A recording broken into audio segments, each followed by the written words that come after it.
Welcome to the Courageous Entrepreneur Show. This is the show that shares information and inspiration to help you stand out when you hate standing out, sell your services even though you hate selling, and create a thriving, successful business you dream of and deserve. I'm your host, Winnie Anderson. The show features interviews with entrepreneurs who've overcome amazing challenges to create success on their terms and experts who share insight and practical information to help you move forward with courage, confidence, and clarity. The show is available in both video and audio formats on a variety of platforms, including Apple Podcasts, iHeartRadio, in the Google Play Store, on YouTube, and on my website at winnieanderson.com. If you like what you hear, I hope you'll share the show with others, and I hope you'll decide to become a fan of the show on my site at winnieanderson.com/fans. When you do, you'll get episodes delivered right to your inbox, along with information, tips, and resources to help you, the introverted, mission-driven entrepreneur, consistently move forward and reach your biggest goals. As introverts, one of the things we have to check in with ourselves about is whether the issue we're wrestling with or that seems to be keeping us from putting ourselves out there or that keeps us from taking action is truly part of being an introvert, or is it connected to a deeper issue we wrestle with? And often, you'll find yourself resisting something, avoiding taking action. There's probably a fear that's holding you back. I can tell you from experience that until you fully face that fear, it's unlikely you'll be able to move forward with the courage, confidence, and clarity that you need. That's the conclusion I came to, and that led me to conclude you probably need it as well. That's why I wanted to have today's guest on the show. To say Suzie Gruber is a personal development coach is really a simplification of her skills, but that's technically her title. She uses her skills and training to help professionals uncover any survival strategies that we might carry from childhood that we might still unknowingly be using today. She'll support you in developing the ability to detach from the emotions attached to the issue and to support you and examine it and develop new strategies to deal with it and other related issues. Her clients go on to become more productive, achieve their business and professional goals, and do it all with a greater sense of aliveness and ease, so your work and your life are more satisfying. Keep in mind that we're not giving you medical advice here. Suzie is not a licensed therapist or a doctor of any sort, and neither am I. This episode, like all of the episodes of the Courageous Entrepreneur Show, is designed to inform, educate, and entertain you. If this brings up any issues or feelings for you, please consider reaching out to a professional for a diagnosis, care, and treatment. Listening to this show is not a replacement for the care of a trained and licensed professional. All right, that said, listen in as Suzie explains what survival strategies are and how they stay with us through adulthood, what it takes to heal from a traumatic past, what our inner critic is and what happens to us when we hear it in our heads, how we can become our own abuser, and how we can navigate the 8 strategic actions we need to manage as entrepreneurs. As always, listen all the way to the end where I'll share your cocktail exercise and action step for this episode.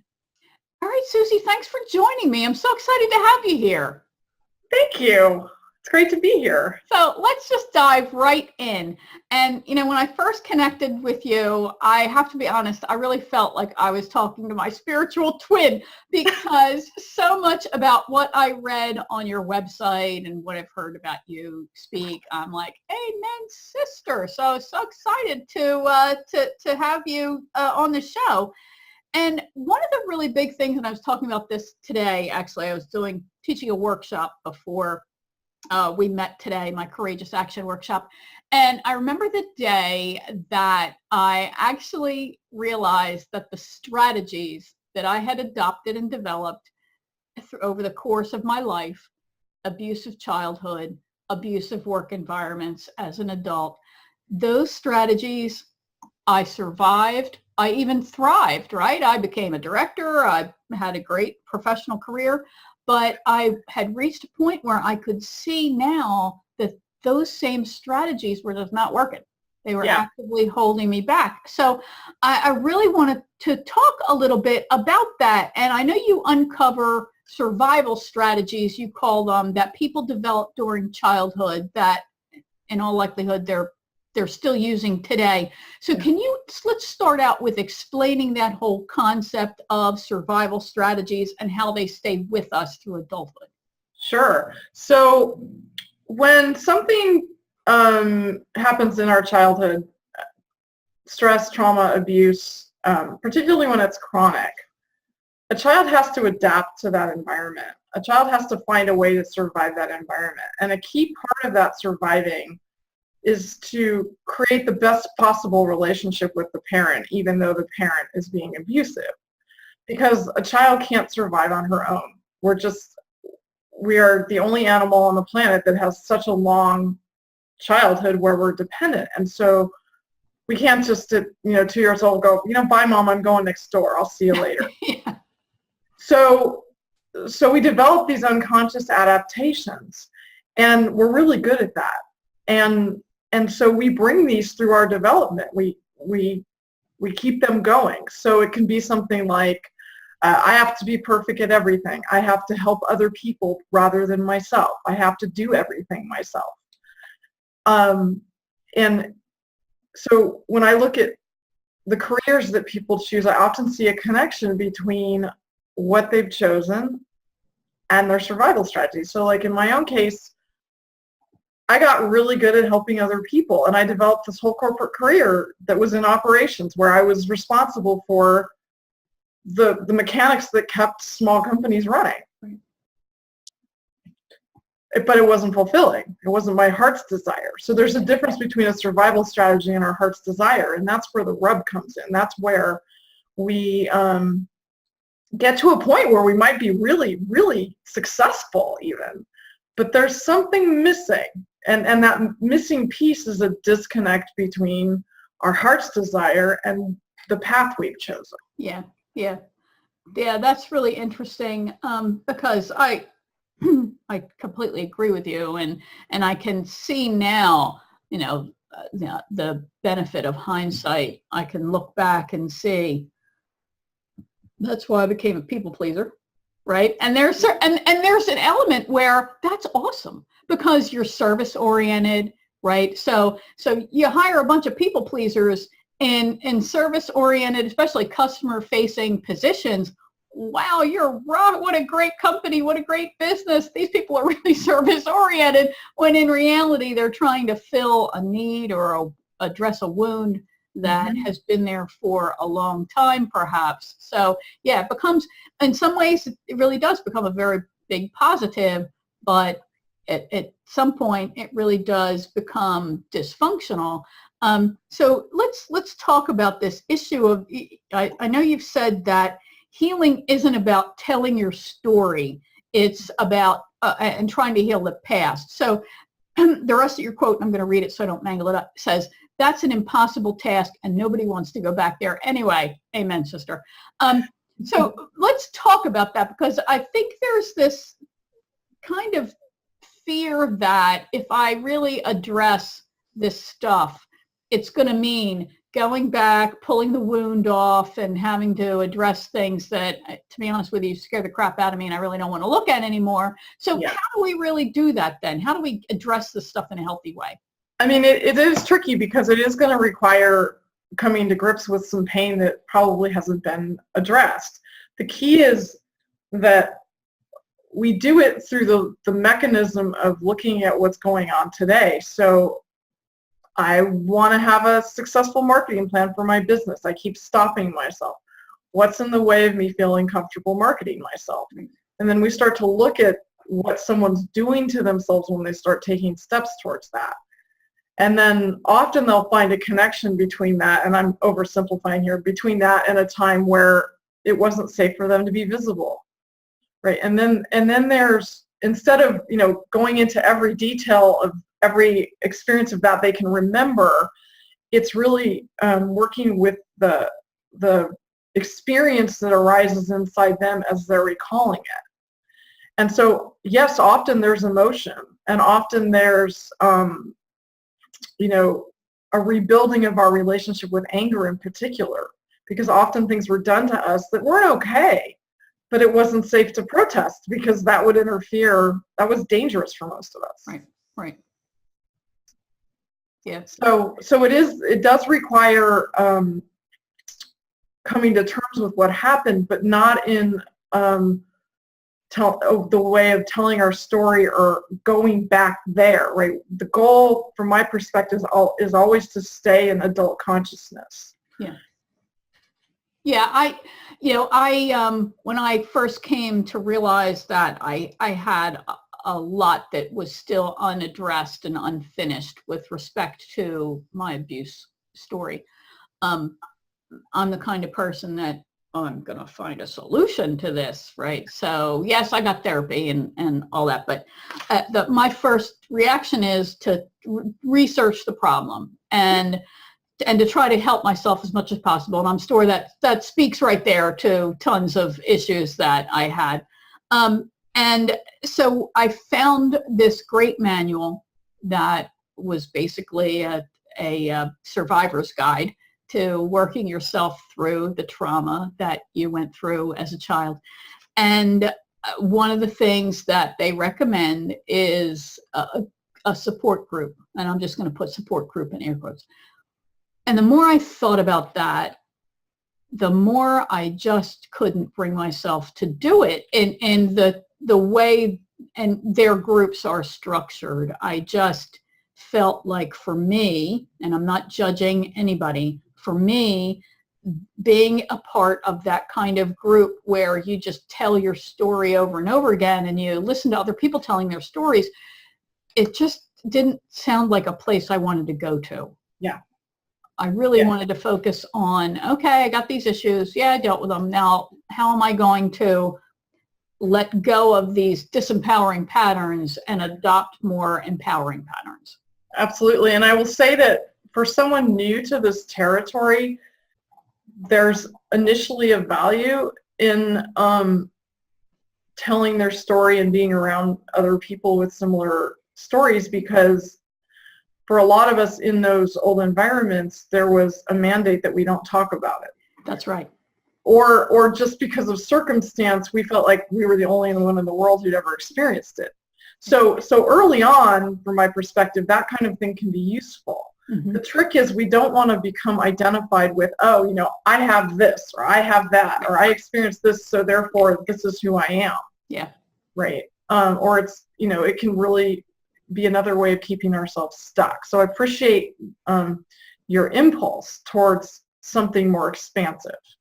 Yeah, thanks. I agree with you. And as I said, I got therapy. So I did talk through that. And just even finding that organization's manual, and I'll include a link in the show notes for it, helped me to recognize that this is something that, it's crappy. Mm-hmm. It happened to other people. They had the same crappy reaction I did. And so my response was within the range of normal, that the way I've dealt with it, the way I've adapted, that's normal too. And I think that that's one of the things that we all want to have reinforced, that we're okay, that's right, that we are our definition of normal, and that there's a way out of all of this. So let's talk a little bit more about this issue of things that haunt us. And a big one is this inner critic, right? So it's that voice in our head, the one that says really rotten stuff.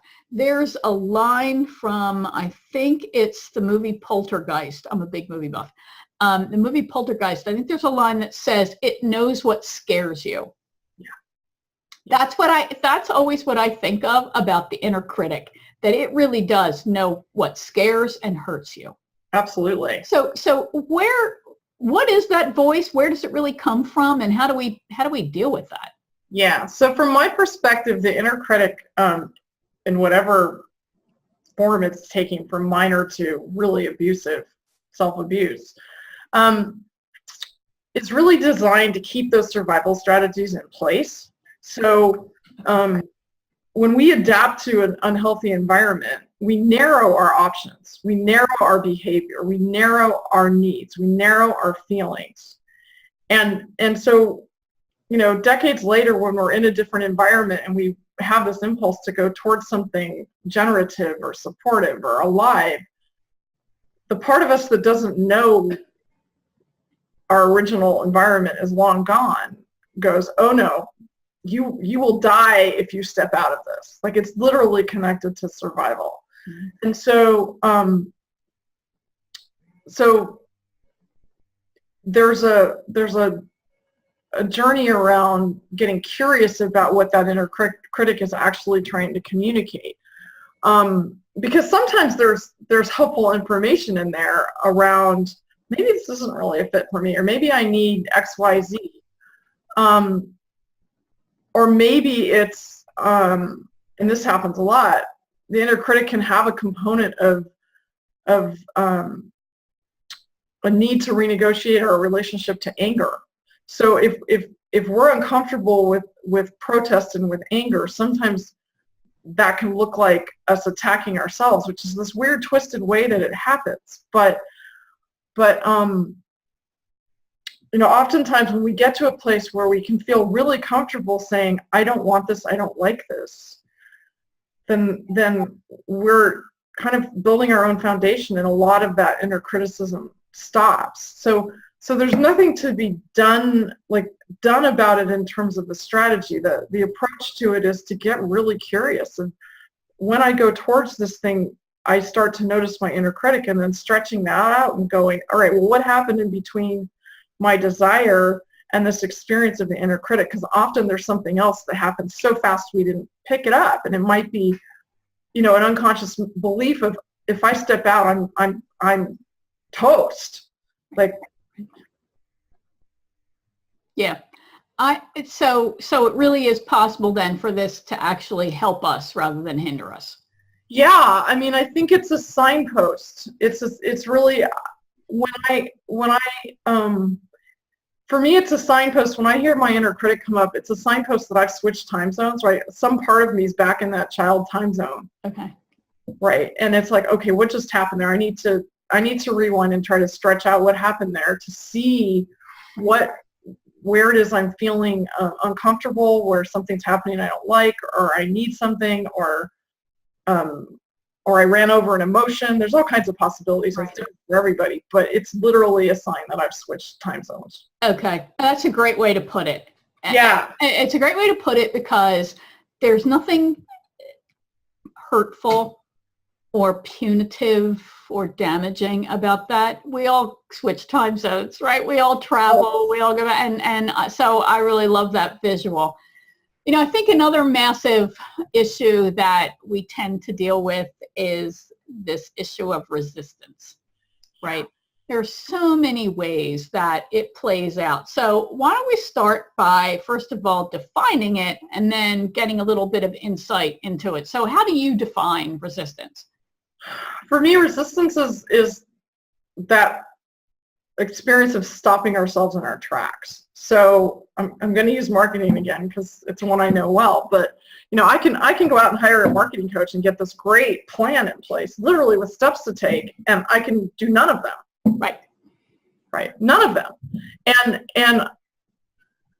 And so there's something going on inside me that's saying unconsciously, I don't want this.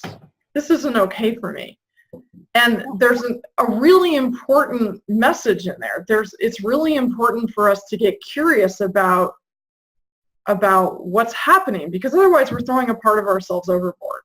Like, we literally push that part of us into the shadows even deeper, and that's just going to make the resistance and the inner critic, frankly, even more persistent, because it's tied to survival. So if I've got an unconscious belief that visibility is dangerous, and I've got this marketing plan, I've got opposing forces going on. Yes.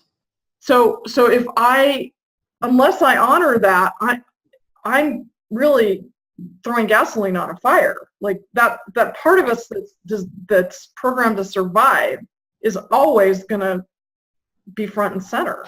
Yeah. So yeah. Powering through, ignoring,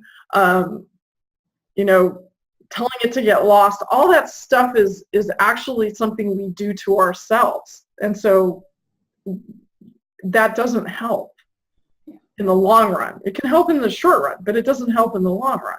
Yeah. Yeah. You mentioned a term that I want to go back and get, and it was self-abuse. Yeah. And I think that that's a strong term, and I think it's one, though, that we have to use, because if we really looked at, let's just say, the lack of compassion that we treat ourselves with sometimes, it really does cross the line and become self-abuse. And so I'm sitting here thinking, oh, I went to therapy, I've dealt with this, I'm good. And then it dawned on me one day, I'm sitting here about, I don't know what I was thinking about, but I'm like, oh my God, I've become my own abuser. Yeah. Really, I mean, it was that bad at that point. Yeah. I was neglecting myself. My parents they didn't teach me how to brush my teeth. They just didn't take me to the doctors. So what do? I don't have to go. I brush my teeth. You'll be happy to hear. But I don't have to go to the doctors. I'm going to be fine. Come on. Yeah. So here's a statement that the creator of the work that I offer says constantly. When we're in a neglectful environment, we learn to only need what the environment will give us. Oh my God, that's so powerful. Wow. Yeah. Wow. That's the adaptation, because otherwise it's too painful. Right. Right. Yeah. Wow. Say that again, because that was a big one. Yeah. We learn to only need what our environment is willing to give us. Yeah, that's really incredible. Yeah. And just as fast as you said that, at least half a dozen past clients have popped into my head. I had one person tell me that her wisher was broken. Yeah. When I said, well, what is it that you want? What are you trying? She said, I don't know. So we'll make a list of all the things. She had like 2 things. Like, yeah. And you really already have them. I mean, so, yeah. And neither of us could really understand that. I knew there had to be an abuse story in there. I just knew it from so many other things that she said. But yeah, that's so we can't let ourselves wish. Right. We can't let ourselves wish, because we're only going to be disappointed, right? Exactly. Yeah. Exactly. Wow, that's really crazy. Yikes. And yet it's not, right? It's crazy. It's totally on. Right, yeah, right, exactly. Because a child doesn't have the capacity to deal with that level of pain and rejection.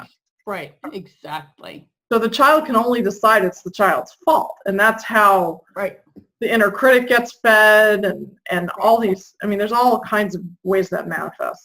Right. And it sounds crazy. However, it's totally logical. I mean, when you think about it, because in a little 6-year-old mind, that's like a big thought, right? That I'm going to do this, and I'm going to stay safe, and I'm going to work this system within. That's like systems thinking.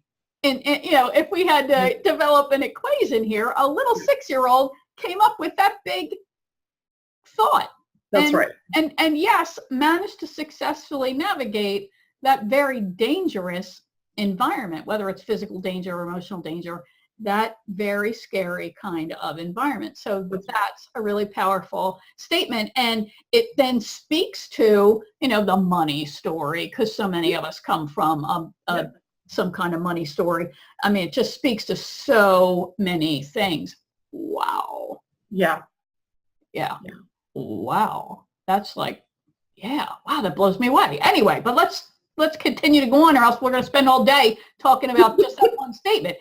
So there are 8, I call them courageous actions, that are required for building a business. And I'd like to move into what I call the speed round, which is not really very speedy, but we're going to talk about each one of these different actions as they relate to, obviously, this particular topic. So the first one is marketing, of course. So why do you think marketing is so darn hard for so many of us? Well, we just touched on a big piece of it. If marketing is hey, I've got this thing of value. Are you interested? It's an oversimplification. Right, right. But that assumes that I know I have value. I was just going to say that. Yeah. Exactly right. Or, so that's one piece of it. The other piece is I need clients. I'm going to let everyone know I want clients. Right. Like that's a need. So, we have a tendency to sit around and wait for clients to fall out of the sky, which of course does not work. No. So this goes straight into the core of all of this is, do I have anything of value to offer? Right. And then exposing yourself, which is dangerous. Totally dangerous. Yeah. Totally dangerous. And the thing is it's true. People will reject us. Most people Absolutely. won't care all about what we're offering. Absolutely. And so, but the trick is that what do we make that mean now? It doesn't mean we're voted off of our family island, right? It doesn't mean nearly what it meant before. And that's the differentiation process of the present from the past. Right. Yeah. Yeah. And it in no way means that we suck. No. It absolutely does not. It's like totally not related to that at all. And I was just talking about something similar to this morning at Courageous Action.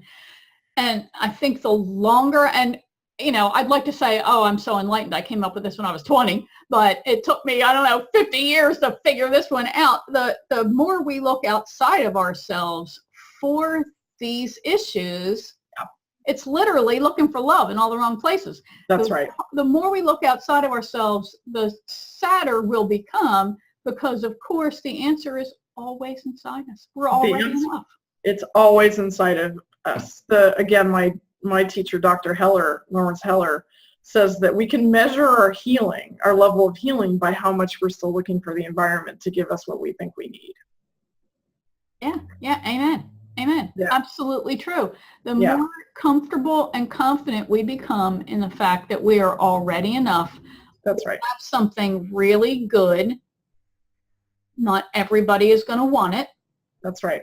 Right? I was at the grocery store yesterday. There are like a dozen different types of apples. Yeah. Like, who knew that there were a dozen different types? And there are probably more than a dozen, but that's all that my store had. Yeah.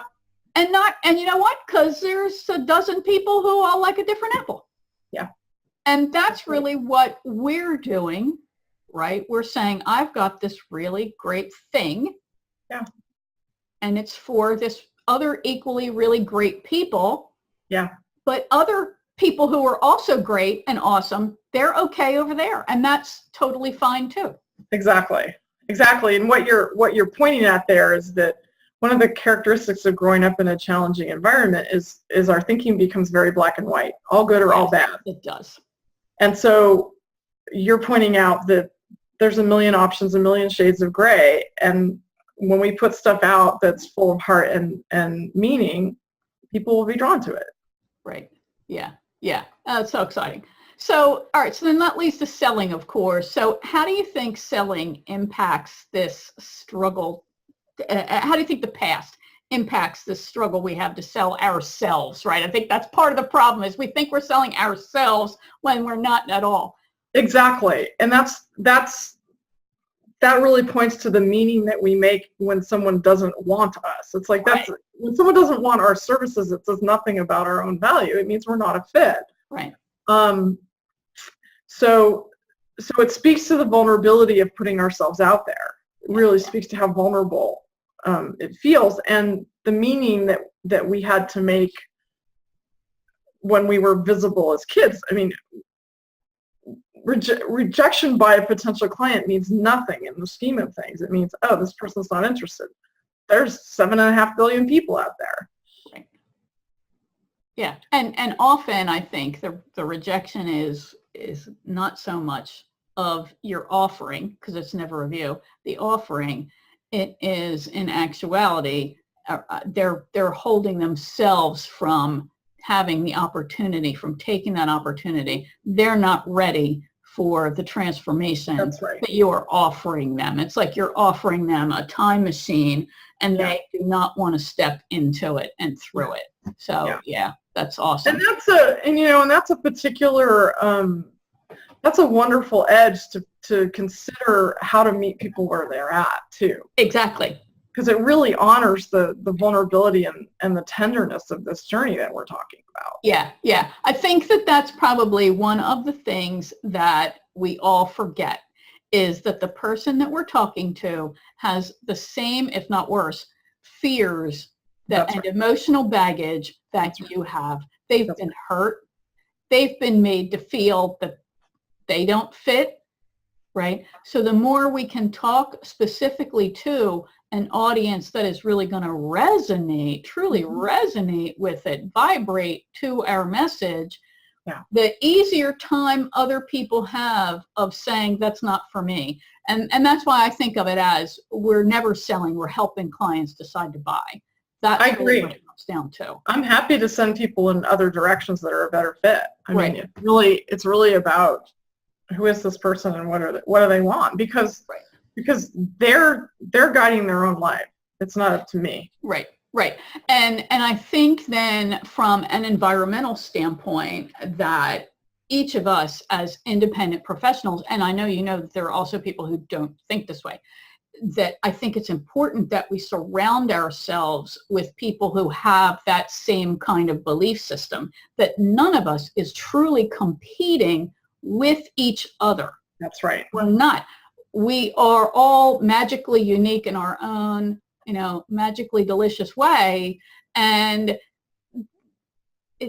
that's the competition, is what's somebody going to do with that money that they would otherwise invest in themselves, right? Yeah. They go on vacation, they buy a new refrigerator or whatever it is that they do. So yeah, that's awesome. Yeah. So let's talk about this issue of fulfilling. So fulfilling is actually, of course, serving our clients. And we're constantly told, this pisses me off, frankly, we're constantly told to over-deliver and to exceed our clients' expectations, right? Which is, So share, and I know I've just telegraphed what I think about this, but can you talk about this and what you think? Is it healthy or unhealthy for us to do? And so how do we fulfill the intent of thrilling people? Because that's really what we do want to do, right? Yeah. We absolutely want to thrill people. That's right. We want to provide value and quality in what we're doing, but there's this other thing around efforting, right? And so efforting is very much a survival strategy. I have to keep pushing or I'll die. And so we see that everywhere in our culture. And the problem is our clients pick up on that. If that's what we're doing, they're going to pick up on that. For me, there's two important pieces here. One is the impetus for the work has to come from the client. I'm not an expert in their life. I'm facilitating a process with them. Right. And so as soon as I jump into a role of believing or communicating that I know what's best for them, I've taken sides, and then I've put myself in a power over role, which is never helpful. And that's tricky because a lot of us find ourselves going there, whether it's because we're interpreting stuff that they should be figuring out on their own or whatever. So the impetus has to come from them, and that's really uncomfortable for a lot of people. It's like this question of what do you wish for? Well, you're supposed to tell me. It's like, no, I'm not. So there's that. And then the second thing is just on a very practical level. I have a very clear informed consent that says this is the structure of our work together. Here's what I offer. Here's what I do.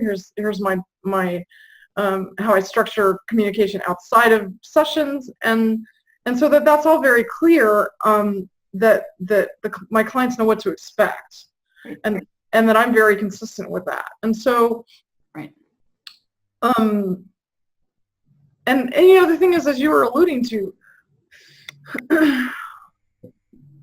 how we behave is only half the story. A big part of what happens inside trauma and abuse is we don't let ourselves feel fulfilled. Right. So if that's part of what someone's dancing with, it doesn't matter how good the practitioner is, they're going to be dissatisfied.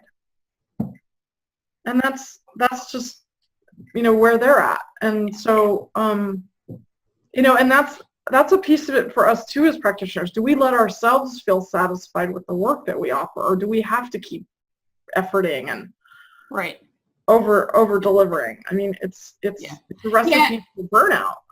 Yeah, and I think it also speaks to issues around boundaries. Yes. That, and of course, back to childhood where you didn't have any boundaries. I mean, you were a kid. What are you going to do? Get out of my room? That's right. Yeah, that works when you're 5. Come on.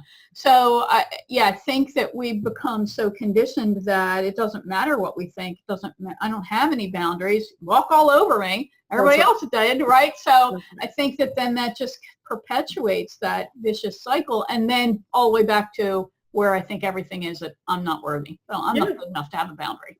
That's right. Walk all over. Right. So, that's right. And that's what somebody came to believe as a result of their environmental experience. And so it's something to look at. Right. So next is creating, right? I find that there are usually 2 extremes with creating content, creating products, right? We either hate it and then avoid it, or we love it and just get lost doing it and don't spend any time doing anything else, right? No marketing, no anything. So how do we develop that relatively healthy balance then between those 2 extremes, do you think? Absolutely. I think the question is on either pole of it, what am I avoiding, right? So if I'm over creating content, what am I not wanting to experience? Maybe I'm not wanting to experience actually putting it out in the world. Right. What experience am I avoiding? That's always the question that I ask when my inner critic shows up, or I'm feeling resistant to doing something that I actually logically think is a good idea. Because then I'm starting to unpack that internal dynamic a little more. It's like, oh, okay. Especially when I'm choosing something chronically. So if I'm chronically creating content and no one ever sees it, then there's definitely something I'm avoiding. Yeah, absolutely. That's awesome. So next up is managing. And there are many facets, of course, to managing a business as we grow it. How do issues with that inner critic, do you think, create problems for us in the management of our business? Do they? I think the biggest one I see, most of us are entrepreneurs because we like being in control. But along with that, many of us have trouble asking for help, right? So when I think about managing a growing business, I definitely have to get good at recognizing what I love to do, what I'm good at doing, and what I should never be doing. So for example, sure, I could learn to build my WordPress site. That's ridiculous, right? That's absolutely ridiculous. Right. Do I do the edits on my site? Yeah, that's fine. It's easy. But just because I can do something doesn't mean it's the best use of my time in my position as a business person. Right. Yeah. You can bet Steve Jobs probably wasn't sitting around working on Apple's website. No. Yeah. That's awesome. So growing is next. And as the business grows, then of course, as you just said, and as we've been alluding to, we need people, right? We need to grow also as people, I should say, and professionals. So I think it's easy to get sucked into continuously taking courses, watching free webinars, studying for certifications.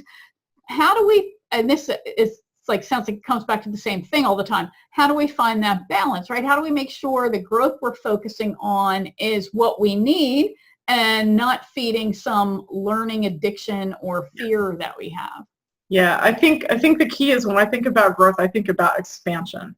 And so do I feel comfortable inside myself with the expansion that's happening? So cultivating comfort and capacity for expansion. All that other stuff is after the horse has left the barn. That's me trying to manage my discomfort.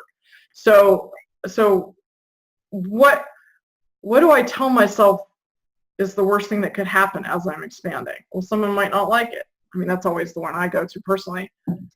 Yeah, and what does that mean? You can literally follow that thread, and then often what happens when I do that with clients is they start laughing because they realize how absurd it is. Ridiculous.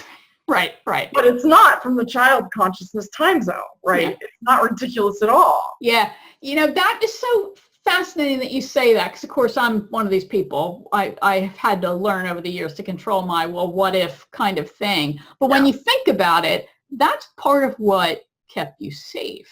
So you just raised a really important point, and I really want to say this to everyone who's listening out there, because the material recovering is big, and it can stimulate a lot of stuff for people. And I really want to invite you and me and everyone out there to just take a moment and from our adult eyes, look back on the child that we were and really be with what we had to do to survive. Like there's so much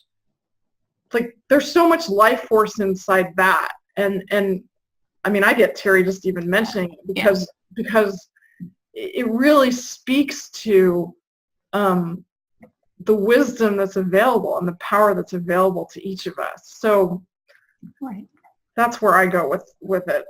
Yeah. Wow. I mean, and when you think about it, and so many of us have, I'm not worthy, I'm not enough, when you look at what we were able to figure out and then do to survive, it's like, you're a freaking genius. Come on. Exactly. Oh my God, you did that? That's amazing. Yes. Yeah, you are beyond more than enough. Oh my gosh. Yes. Yeah. And so amazing. It's totally amazing. So when I think about growth, I think about this constant process of getting all of the parts of us going in the same direction. Right. You know, it's really a journey of moving away from the survival strategy, false self we had to create to please our environment, and more into the real self that we are now. And so we're tipping the scales, right? Every time we step into a bit more expansion, we're tipping the scales, and with that is going to come another level of Yes, right, and just as we get used to that, okay, this is going to happen because I just stepped out on an edge, we become way more resilient with it. Right. Yeah, which is something that should be beyond celebrated, because resilience has been proven to be like the number one emotional intelligence criteria skill for lifelong success. It's resilience. Yeah. Outstanding. So then for leadership, right, as entrepreneurs, we're leaders too in our audience, right, our market that we're trying to communicate to. We're also leaders in our industry segment as well. One of the things that I tend to hear from people is this fear of, because of course it's just what we just talked about, right? Because I automatically go to here, right? Is this fear of becoming a power-hungry, egotistical jerk. Yeah. Like you go from nothing to suddenly being, Tony Robbins and everybody talks about you in a bad way. Meanwhile, you have no clients, you haven't done anything here, but you're worried about this, which is so ridiculous. Yeah. So again, how do we balance that particular issue then, wanting to be seen as a clear leader, but yet, this unhealthy side we could go down? The more we're connected to moving from that place of real self, the more none of that matters. Right. Because it's connected to the core of who we are and the essence of who we are. So we're moving from that place. And so when I think about a fear of becoming power hungry, then my response inside myself is to look at where I still feel powerless. Right? It's like, look at the opposite. Yeah. And for me, a lot of that powerlessness is very cultural. It's like there's a million things in the world I can't do anything about. And I have to be willing to sit in that and actually grieve that so that I can do what I feel called to do in response to what's going on. Right. Yeah, that's fantastic. That's excellent. And then last but by no means least at all is living. And what do you do to make sure that you're building a whole life and not just a business? For me, it's about tracking what experiences bring me alive. So it's literally tracking aliveness in a very somatic, body-centered way, and choosing experiences and situations and people, frankly, where I feel alive rather than shut down or unfulfilled. And it's tricky because I have to make the distinction between what's coming from inside me versus, do I have expectations of my environment? But there's still, even if I'm, 100% confident inside myself, there's still going to be experiences I like and experiences I don't like. And that speaks to this place of I choose now. I'm no longer trapped in that old environment. So although in the healing process I've developed the resilience to roll with environments I don't like, I also don't have to choose them on a regular basis. Right. So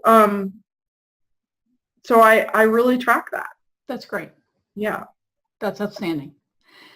So I could go on for days. This is fantastic. Suzie, I love this information. I love these topics in general. Let's really help people understand exactly what it is that you do with your clients and how you help. And where can they go to learn more about you? Yeah, so my first question to every single, even potential client is, what are you most wanting for yourself right now? And it can be absurd. I mean, it can be, world peace. Like, it can be big because that's the starting point and it can be, I have no idea. And so then it's, well, what's it like not to have any idea, right? The exploration begins wherever the client's at. And so then we look at what's in the way of the person creating that for themselves. And that points to the internal dynamic of how am I taking myself out?